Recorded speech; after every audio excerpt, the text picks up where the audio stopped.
तेरे कहने पे पीटीआई को वोट दिया, चंगी तब्दीली है भाई। सारी चीजें महंगी हो जाएंगी तो इंसान क्या खरीदेगा, क्या बेचेगा? फिर चल मैं तुझे एक कहानी सुनाता हूं, सुन ले, तुझे अच्छी लगेगी। एक बहुत अमीर आदमी था, उसके कोई 20 दुकानें, 3-4 घर, कोई 4-5 गाड़ियां और 5 बच्चे थे। एक दिन ऐसा हुआ, उस आदमी का एक्सीडेंट हुआ और वो मर गया। बच्चे क्योंकि छोटे थे, कारोबार संभाल नहीं सकते थे, तो मोहल्ले के लोगों ने सोचा कि किसी एक शख्स को उनकी कफालत पे लगा दिया जाए। उन्होंने मोहल्ले में से एक शख्स को उनकी कफालत की जिम्मेदारी दे दी। कुछ दिन गुजरे तो उस शख्स ने सोचा कि ना इन बच्चों की जायदाद से कुछ पैसे कमाए जाएं। उसने क्या किया, उन बच्चों की जायदाद में से 2 दुकानें किसी ताजिर को गिरवी रखवा कर तो बहुत सारा कर्जा ले लिया। अब उसने उस कर्जे में से कुछ पैसे तो बच्चों को दे दिए, बाकी पैसे उसने सारे अपनी जेब में डाल दिए। बच्चे खुश हो गए, उनकी जरूरतें भी पूरी हो गई, बाकी पैसों की वो याशी करने लग गए।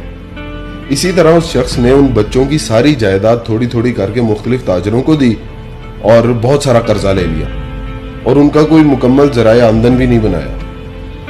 कुछ अरसे के बाद उन बच्चों का चचा बाहर से आया तो उसने उन बच्चों को उनके हवाले किया और खुद वहां से निकल गया, सारा पैसा ले गया। जब चचा ने सारा निजाम संभाला तो पता चला कि सारी जायदाद तो गिरवी रख दी गई है, तो जरिया माश कोई था नहीं। चचा को फिर मजबूरन कर्जा लेना पड़ा और बच्चों को दुकानों पर बिठाया ताकि वो कारोबार भी संभाल सके और जरिया माश भी बन सके और उन बच्चों का मुस्तकबिल महफूज हो जाए। अब खुद सोचो कि जब बच्चों के वो फजूल अखराजात बंद हो गए, उनको वो जिस तरह से पैसे आ रहे थे वो भी ना मिले, तो उन बच्चों ने अपने चचा को क्या कहा होगा?